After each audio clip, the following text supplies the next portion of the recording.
technology is the way of the future, and teaching our kids 21st century skills using the computers, not only computers, but using robotics and coding. And while this space is nice and we can fit our classrooms in here, it's limited in that currently you have two options. You're either teaching a computer class or all of the furniture needs to be removed so that you can teach a coding class or a robotics class.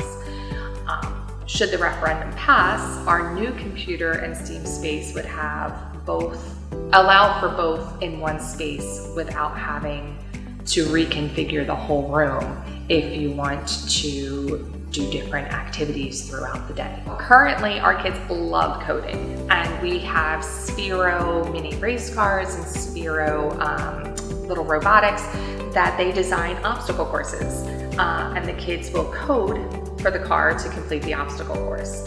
You need a lot of floor space to do that, and they work in cooperative groups while they're working, so we need enough space for the groups to also spread out.